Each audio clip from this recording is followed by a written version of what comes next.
गीता ज्ञान की 21 बातें आपकी जिंदगी बदल देंगी। क्यों व्यर्थ चिंता करते हो? किससे व्यर्थ डरते हो?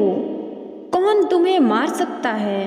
आत्मा न पैदा होती है न मरती है। जो हुआ वह अच्छा हुआ, जो हो रहा है वह अच्छा हो रहा है, जो होगा वह भी अच्छा ही होगा।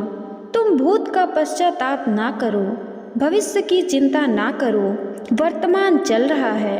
तुम्हारा क्या गया जो तुम रोते हो? तुम क्या लाए थे जो तुमने खो दिया?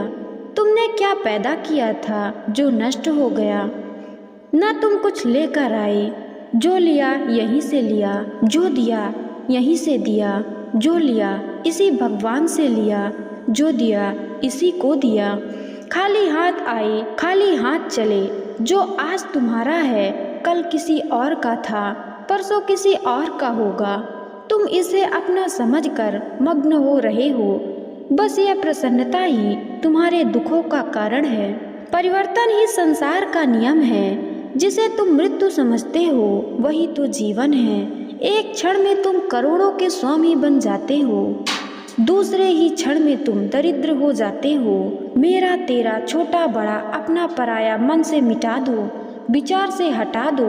फिर अब सब तुम्हारा है, तुम सबके हो। ना यह शरीर तुम्हारा है ना तुम शरीर के हो। यह अग्नि जल वायु पृथ्वी आकाश से बना है और इसी में मिल जाएगा, परंतु आत्मा स्थिर है। फिर तुम क्या हो? तुम अपने आप को भगवान में लीन करो। यह सबसे उत्तम सहारा है। जो इसके सहारे को जानता है वह भय चिंता शोक से सर्वदा मुक्त है। जो कुछ तू करता है उसे भगवान को अर्पण करता चल, इसी में तू सदा जीवन मुक्त अनुभव करेगा। सुख एवं आनंद मनुष्य के भीतर ही निवास करते हैं, परंतु मनुष्य उसे स्त्री में, घर में और बाहरी सुख प्राप्ति के लिए ढूंढ रहा है। श्री कृष्ण कहते हैं कि भगवान की उपासना केवल शरीर से नहीं बल्कि मन से भी करना चाहिए। ईश्वर का वंदन उन्हें प्रेम बंधन में बांधता है। मनुष्य इंद्रियों के अधीन है, इसीलिए उसके जीवन में विकार और परेशानियां आती हैं। मनुष्य के अंदर धैर्य, सदाचार, स्नेह और सेवा जैसे गुण सत्संग के बिना नहीं आते। श्री कृष्ण कहते हैं, जिस प्रकार शरीर से वस्त्र मैला होने पर बदलते हैं, ठीक उसी प्रकार मन में यानी हृदय में मैल होने से उसे निकाल देना चाहिए। भगवान ने जिसे संपत्ति दी है उसे गाय रखकर सेवा करनी चाहिए। इससे भगवान प्रसन्न होते हैं। जुआ, मदिरा, पान, अनैतिक संबंध, हिंसा, असत्य, मद, आसक्ति और निर्दयता, इन सब में कलयुग का वास है। इसीलिए इसका और एक नाम है घोर कलयुग। अधिकारी शिष्य को यानी जो ज्ञान प्राप्त करने में परिश्रम करते हैं उसे अच्छा गुरु अवश्य मिलता है।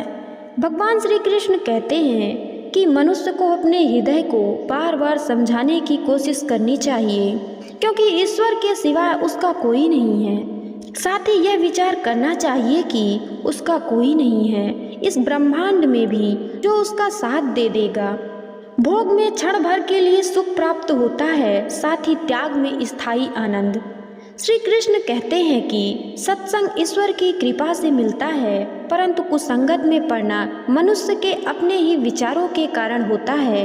लोभ और मोह माया पाप के माता पिता कहे जाते हैं, साथ ही लोभ पाप का बाप है। श्री कृष्ण कहते हैं कि स्त्री का धर्म है कि वह रोज तुलसी और पार्वती की पूजा करे, इससे उसकी सुख समृद्धि हमेशा बनी रहती है।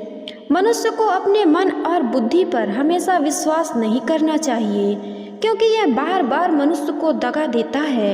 यह खुद को निर्दोष मानना बहुत बड़ा गुनाह साबित होता है। पति पत्नी में पवित्र रिश्ता बनाए रखने से भगवान पुत्र के रूप में उनके घर आने की इच्छा रखते हैं। भगवान इन सभी कसौटियों पर कसकर जांच परख कर ही मनुष्य को अपनाते हैं। इसीलिए मन में गलत विचार नहीं रखना चाहिए। सदा आपको सभी के साथ प्रेम भाव से रहना चाहिए। जय श्री कृष्णा, राधे राधे। मित्रों, अगर आपको यह वीडियो पसंद आई हो तो वीडियो को लाइक करें एवं चैनल को सब्सक्राइब करें। धन्यवाद।